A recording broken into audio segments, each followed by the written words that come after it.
Hello again and welcome everyone to This is MMA. Now this video we're going to take a little look at Tony Ferguson, El Cucuy, and what has happened for his career to fall off in the most dramatic fashion unlike no other. Now in the world of mixed martial arts, there are a few fighters as enigmatic and talented as Tony Ferguson. Known for his unorthodox fighting style and relentless determination, he quickly became one of the most exciting fighters on the UFC roster.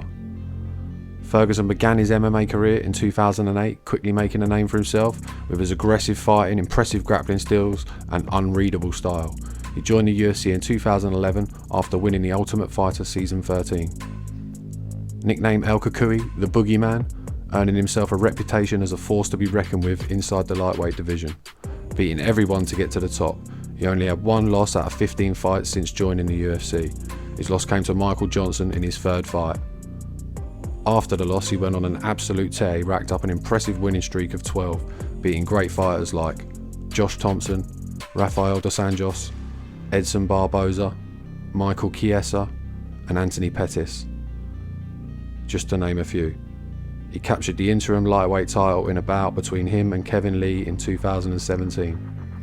In 2018 he was scheduled to fight Khabib for the fourth time, but he was forced to pull out because of a freak accident when he was on his way over to the set for media obligations for the UFC, tripped over a cable and tore his LCL. Khabib and Tony were set to face off 5 times over the years, falling through due to weight issues on Khabib's side, the accident on Tony's side, and then the world lockdown killed their last chance, which was for the lightweight title in 2020. Now up until the freak accident, Tony looked unstoppable inside the octagon. He dismantled his opponents until they broke. He could take shots and just keep coming. He was considered one of the scariest fighters at the time. On the flip side, there were also some rumours flying around of some outside issues with his home life, but this didn't seem to affect his ability inside the cage up to this point. After the dust settled, he had healed from the LCL injury and the world had opened back up again. He was matched with a fighter named Justin Gaethje. After this fight, nothing would be the same for Tony. I feel in that fight, Justin beat the durability out of Tony. He almost beat him into being old.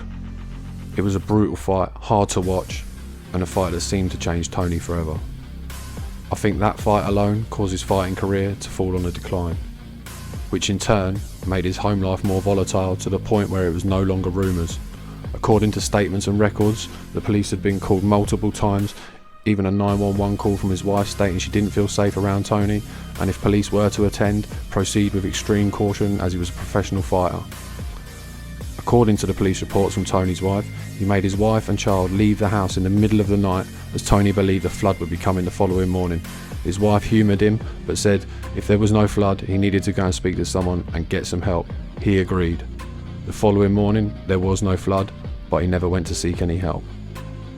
Now make all that of you will, I don't judge, but I believe something is not right with Tony if these statements are correct. And according to the police reports, they are. Now despite all these challenges, Ferguson continued to fight, but it only got worse, losing his next 6 on the bounce. He fought Charles Oliveira, Beneil Dariush, he suffered a vicious KO from Michael Chano, it was nasty. Stepped up a weight class to fight Nate at 170 on short notice, and as of late got beat by Bobby Green and a loudmouth scouser Paddy Pimblett. Now at this point, I want Tony to retire, I want him to stop. He had a mad run, it was great watching him put together that streak, and I do feel for him as he never got a shot at the title. It would have been a great fight to see primetime Tony versus Khabib, but let's be real now, he is never getting to that belt if he can't beat someone like Paddy. Being 39 years old in the lightweight division is risky. You will be slower, there's no ifs, no buts, speed and agility goes first, that's real. He is not the same fighter that made him as scary as he was. It was the damage he could take and keep coming. That was what made him so scary, but he can't take it anymore, that's real. The 7-fight losing streak is real. CTE is real. I don't see what is left in it for Tony as he stands currently. I feel like he is the only one who's not seeing the real. His losing streak is matched to BJ Penn. He's stuck around too long as well. But according to Tony, he's going to fight till the wheels fall off. Now someone needs to save Tony from himself. At this point I hope he hangs it up, but Tony being Tony, if the UFC offer him another fight, I'm sure he will take it. I worry for him, but we'll just have to wait and see how the rest of his career unfolds. I just feel it'll get a lot worse. Anyway, that's where we're at, and that's all I got. I will probably update you on this one as and when we find out what happens with Tony. But if you enjoyed the videos and want to see more, hit that like and subscribe. It really helps the channel out. And catch you on the next one, because I'm out.